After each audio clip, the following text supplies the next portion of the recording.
Wahyu pasal 21, hari Senin tanggal 17 Agustus 2026. Langit yang baru dan bumi yang baru. Lalu aku melihat langit yang baru dan bumi yang baru, sebab langit yang pertama dan bumi yang pertama telah berlalu, dan laut pun tidak ada lagi. Nah, ini kita membaca Wahyu 21 tepat di hari ulang tahun ke-81 Indonesia. Kita mengucap syukur kepada Tuhan, kasih setianya menaungi bangsa Indonesia, kemerdekaan secara bangsa 81 tahun yang lalu, dan kiranya kemerdekaan juga bagi semua umat bangsa Indonesia, merdeka, diselamatkan oleh darah Yesus Kristus. Nah, di ayat 1 dikatakan, Rasul Yohanes melihat langit yang baru dan bumi yang baru, sebab langit yang pertama dan bumi yang pertama telah berlalu. Di ayat yang ke-11, Wahyu pasal 20 yang kita baca sebelumnya, dikatakan bahwa lalu aku melihat suatu tahta putih yang besar dan dia yang duduk di atasnya. Dari hadapannya lenyaplah bumi dan langit dan tidak ditemukan lagi tempatnya. Nah, setelah selesai sudah lenyap semua langit dan bumi, sekarang ada langit dan bumi yang baru yang diperlihatkan kepada Rasul Yohanes. Benar kata firman-Nya, langit dan bumi akan berlalu, tetapi firman Tuhan tetap selama-lamanya. Firman Tuhan yang adalah Dia sendiri tidak akan pernah berlalu, tetapi akan tetap ada selama-lamanya. Ayat 2, dan aku melihat kota yang kudus, Yerusalem yang baru turun dari surga, dari Elohim, yang berhias bagaikan pengantin perempuan yang berdandan untuk suaminya. Diperlihatkan juga kota kudus, yaitu Yerusalem baru. Bukan Yerusalem yang sudah dulu pernah hancur semua dan dibangun kembali oleh bangsa Israel setelah pulang lagi ke Yerusalem, tetapi ini Yerusalem yang baru, kota yang kudus. Yerusalem yang baru ini tidak dibangun oleh manusia, tetapi turun dari sorga, dari Elohim. Yerusalem yang baru berhias bagaikan pengantin perempuan yang berdandan untuk semua suaminya. Pengantin perempuan kalau pernikahan yang paling cantik, dandanan yang terbaik untuk suaminya. Dan seperti inilah digambarkan Yerusalem yang baru. Lalu aku mendengar suara yang nyaring dari tahta itu berkata, lihatlah, kemah Elohim ada di tengah-tengah manusia, dan ia akan diam bersama-sama dengan mereka. Kemah Elohim ada di tengah-tengah manusia, dan pastinya dia juga akan diam. Kalau kemahnya ada bersama-sama di tengah-tengah manusia, ia juga akan diam bersama-sama dengan manusia. Mereka akan menjadi umatnya, dan ia akan menjadi Allah Elohim mereka. Saat kemah Elohim ada di tengah-tengah manusia, manusia itu akan menjadi umatnya dan ia menjadi Elohim bagi mereka. Dan ia akan menghapus segala air mata dari mata mereka, dan maut tidak akan ada lagi. Tidak akan ada lagi perkabungan atau ratap tangis atau duka cita, sebab segala sesuatu yang lama itu telah berlalu. Segala air mata akan dihapus dari mata manusia. Bagaimana selama masih hidup di bumi, banyak kejadian-kejadian yang membuat kita mengeluarkan air mata, meneteskan air mata. Dan dikatakan di ayat 4, ia akan menghapus segala air mata. Dan maut tidak akan ada lagi. Tidak akan ada lagi perkabungan. Maut yang memisahkan manusia dengan keluarga, dengan orang-orang yang dikasihi, dikatakan tidak akan ada lagi. Tidak ada lagi perkabungan atau ratap tangis atau duka cita saat Yerusalem baru turun. Saat kemah Elohim ada di tengah-tengah umat manusia. Ini yang akan dialami. Tidak akan ada lagi perkabungan, tidak akan ada lagi maut, tidak akan ada lagi ratap tangis dan duka cita. Sebab segala sesuatu yang lama itu telah berlalu.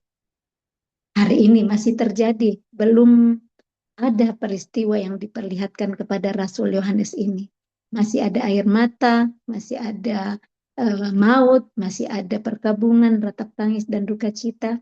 Tetapi janjinya, segala sesuatu itu yang lama akan berlalu nantinya.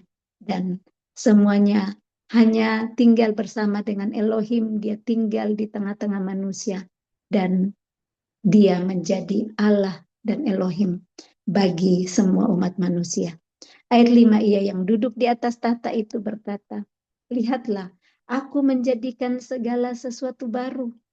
Kalau dia berkata, aku menjadikan segala sesuatu yang baru, ada yang lama.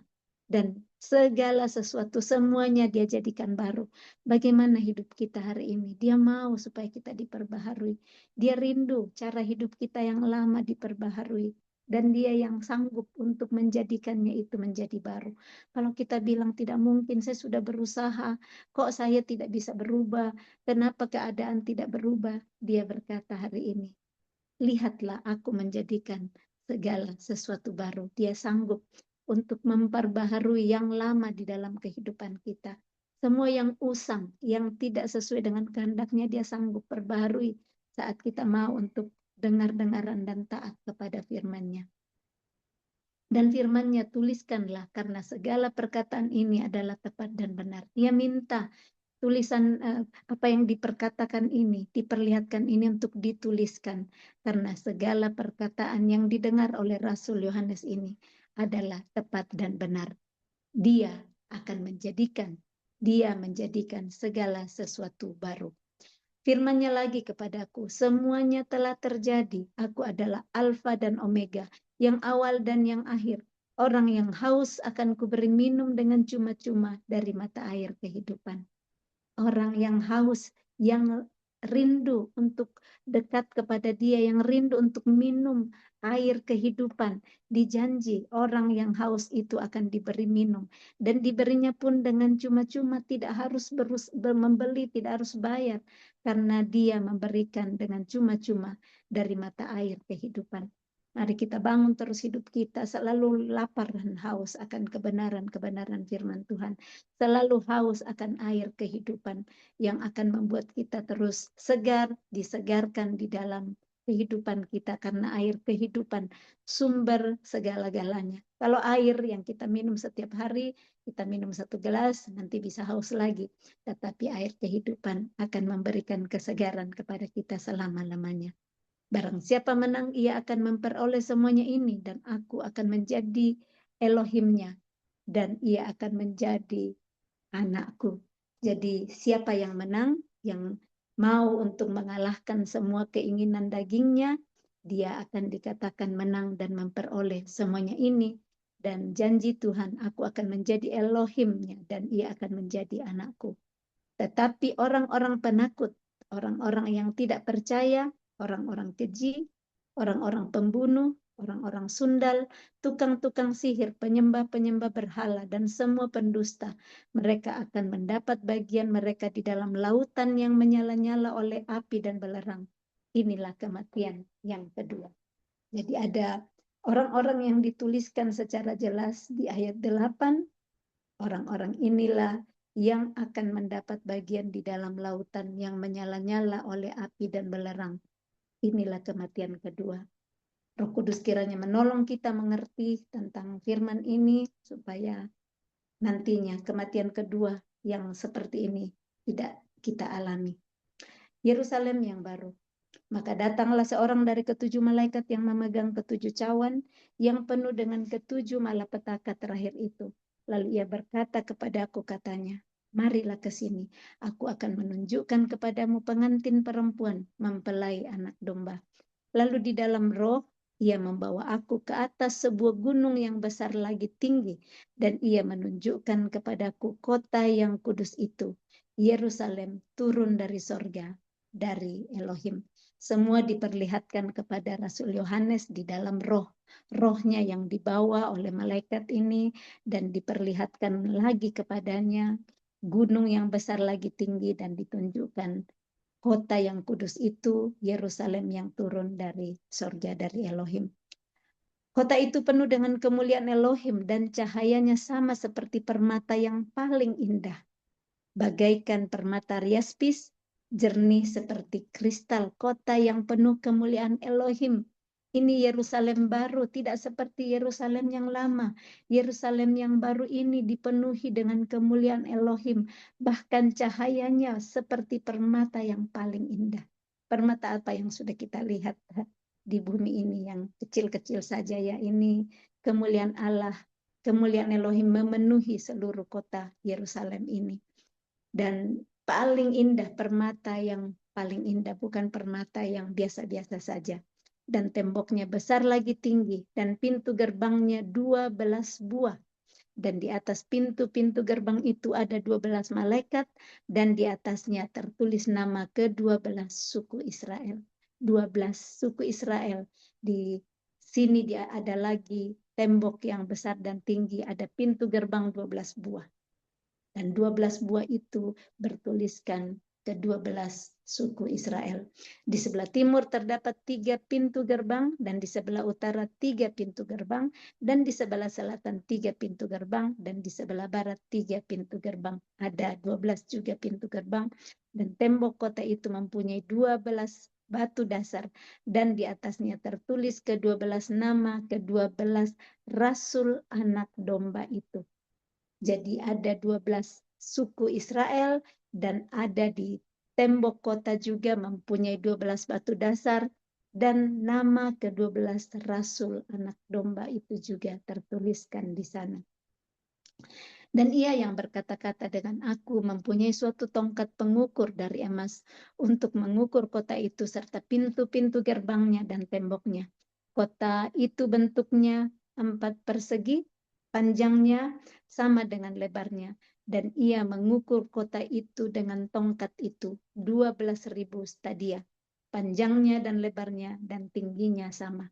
Lalu ia mengukur temboknya 144 hasta menurut ukuran manusia, yang adalah juga ukuran malaikat. Tembok itu terbuat dari permata yaspis, dan kota itu sendiri dari emas tulen, bagaikan kaca murni. Wow, tembok saja terbuat dari permata yaspis. Kotanya terdiri dari emas tulen, bagaikan kaca murni. Emas tulen, emas asli. Dan dasar-dasar tembok kota itu dihiasi dengan segala jenis permata. Wow, kalau dasar tembok ya, tembok yang kita injak setiap hari ini, di sana diperlihatkan nanti itu dihiasi dengan segala jenis permata. Satu permata saja di cincin sudah mahal sekali ya, permata yang sangat kecil. Dan ini di surga, di Yerusalem baru itu nantinya. Dasar-dasar tembok kota dihiasi dengan segala jenis permata. Dasar yang pertama batu yaspis, dasar yang kedua batu nilam, dasar yang ketiga batu mira, dasar yang keempat batu samrut, dasar yang kelima batu unam, dasar yang keenam batu sardis, dasar yang ketujuh batu ratna cempaka, yang kedelapan batu beril, yang kesembilan batu krisolit, yang kesepuluh batu krisopras, yang ke-11 batu lazuardi, dan yang ke-12 batu kecubung. Ini 12 dasar dipenuhi dengan jenis-jenis segala jenis permata yang berbeda-beda. Batu-batu yang indah yang memenuhi ke-12 dasar ini. Dan ke-12 pintu gerbang itu adalah 12 mutiara. 12 pintu gerbang juga ke-12-nya adalah mutiara. Setiap pintu gerbang terdiri dari satu mutiara, dan jalan-jalan kota itu dari emas murni bagaikan kaca bening. Luar biasa nantinya yang bagian-bagian dari kota yang baru ini, dari Yerusalem yang baru, kota yang kudus. Seperti ini sudah diperlihatkan kepada Rasul Yohanes. Membayangkan punya kumpulan-kumpulan emas, kumpulan permata. Kalau ini memenuhi semua Yerusalem yang baru, tidak seberapa dengan yang biasa kita lihat di bumi hari ini. Bahkan kita cuma lihat belum ada mutiara-mutiara yang kita tidak pernah lihat ya, bahkan sentuh. Tetapi nantinya di kota Yerusalem baru ini, semuanya bahkan sampai jalan-jalan kota terdiri dari emas murni. Dan aku tidak melihat bait suci di dalamnya, sebab Elohim Tuhan yang Maha Kuasa adalah bait sucinya. Jadi Rasul Yohanes tidak diperlihatkan bait sucinya karena Elohim sendirilah yang menjadi bait sucinya. Demikian juga anak domba itu. Dan kota itu tidak memerlukan matahari dan bulan untuk menyinarinya, sebab kemuliaan Elohim meneranginya, dan anak domba itu adalah lampunya. Wow, tidak perlu lagi matahari kalau siang dan bulan kalau malam, sebab kemuliaan Elohim yang menerangi siang dan malam, dan anak domba itu sebagai lampunya, anak domba Yesus Kristus. Dan bangsa-bangsa akan berjalan di dalam cahayanya, dan raja-raja di bumi membawa kekayaan mereka kepadanya. Dan pintu-pintu gerbangnya tidak akan ditutup pada siang hari, sebab malam tidak akan ada lagi di sana. Dan kekayaan dan hormat bangsa-bangsa akan dibawa kepadanya, tetapi tidak akan masuk ke dalamnya sesuatu yang najis, atau orang yang melakukan kekejian atau dusta, tetapi hanya mereka yang namanya tertulis di dalam kitab kehidupan anak domba itu. Ada pengecualian yang bisa masuk ke dalam kota itu. Ada orang-orang yang tidak dapat masuk ke dalamnya. Sesuatu yang najis karena dia adalah kudus. Makanya berulang kali dituliskan di dalam firman Tuhan di dalam Alkitab, kuduslah kamu sebab aku kudus. Karena yang tidak kudus, yang najis itu tidak akan masuk ke dalamnya nantinya. Dan orang-orang yang melakukan kekejian atau dusta tidak akan masuk juga ke dalam kota yang kudus ini. Tetapi hanya mereka yang namanya tertulis di dalam kitab kehidupan anak domba itu. Amin. Kiranya nama kita selalu ada tertulis di dalam buku kehidupan, kitab kehidupan anak domba itu. Mari kita hidup di waktu yang Tuhan masih berikan kepada kita di bumi ini untuk terus mempercayai segala firman-Nya, sekalipun belum dilihat, tetapi kita membaca, kita mendengar dengan membaca firman ini, apa yang sudah diperlihatkan kepada Rasul Yohanes, supaya hidup kita semakin hari belajar untuk hidup kudus seperti Dia kudus, supaya kita nantinya juga mendapat bagian masuk di dalam pintu-pintu gerbang dan hidup bersama dengan Dia di kota Yerusalem yang baru, kota yang kudus yang dari Elohim. Amin. Salam kasih Tuhan Yesus memberkati. Selamat ulang tahun Dirgahayu Indonesia ke-81. Salam kasih Tuhan Yesus memberkati. Shalom.